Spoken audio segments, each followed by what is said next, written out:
March 18th, Mike Tyson, Razor Ruddock. Razor Ruddock dies. If he doesn't die, it doesn't count. If he's not dead, it doesn't count. Alright, so we're at Stonebridge Boxing Club here. I've got with me James Degale. James, looking sharp there on the pad work, looking very sharp. Yeah, feeling good. There's only a couple more sessions, hard sessions I've got left. I've got a good track tomorrow, a hard track tomorrow, and I've got my last big 15-round spar on Friday. So feeling fit, feeling good, and just can't wait for next Saturday.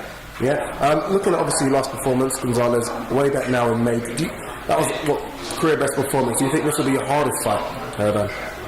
You know what? I really do. This guy, Paraban's a good fight. He's been with some good names.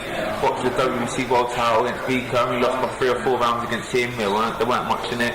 I do think it's going to be a hard fight, but I'm feeling extremely well in the gym, feeling very fit, and as I say, I'm injury free, and that makes a big difference. So yeah, I'm feeling a good performance next Saturday, and as I say, man, I just can't wait to box again. It's been 5 months, 6 months, so I'm looking forward to it. Paraban, big guy. I've always kind of rated your boxing skills. Do you think it's a case of you having to show your boxing skills rather than getting stuck in? Paraban, yeah, I think I'm going to have to box this guy, but I think in a couple of rounds I'm maybe going to have to settle my feet and start banging away. I've watched a lot of footage of him, and he starts very fast. He throws a lot of punches the first about 4 or 5 rounds. But he dies late on. Once again. After 6, 7, he tires a lot. So it's going to be interesting. As I say, I'm going to put on a good performance, and hopefully I get the credit after I beat this guy. This guy's a good professional.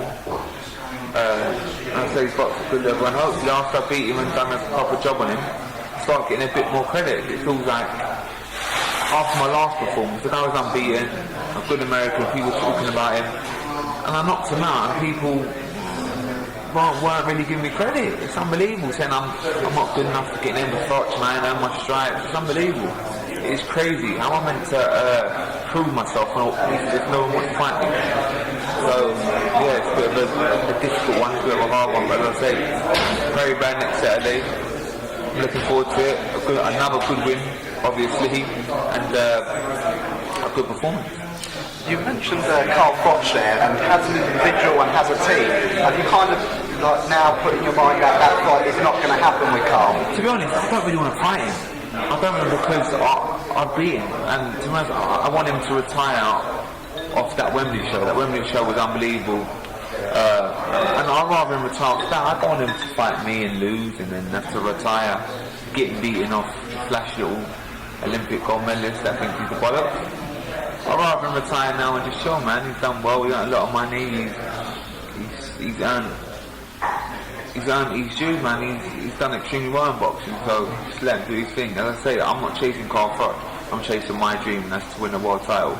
So if Carl Froch's there and he's done with an AK and I fight him, wicked. If not, and someone else that's going for a world title with someone you've been in the ring with before, someone you have a history with, George Groves.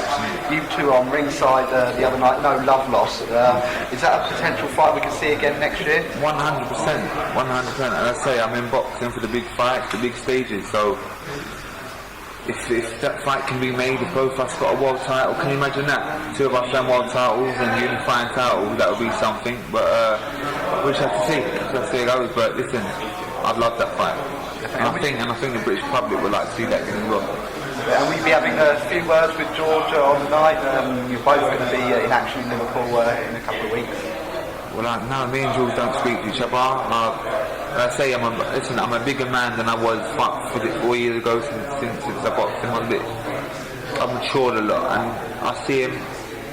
I maybe shake his hand, being a true professional and a true gentleman. But that's about it. It won't have no words. You mentioned getting credit there. I spoke to Ambrose Mendy as well, and he said exactly the same thing. You're not getting the credit for anything that you're doing at the moment in terms of performances. Why do you think that is? No, but if you look at my career, Olympic champion, come back, won the British titles in 9 fights, the Europeans in 12 fights, boxed all former world champions, and boxed at a good level. It's like people just don't want to give me credit. I don't know, it's a bit of a weird one. I don't know, I think I need that career-defining fight, maybe. I don't know, well, hopefully it's coming very soon. It's coming very soon, because I get past Craven and I'm boxing for a world title early part of next year. And that's what I'm looking for, and that's what I want.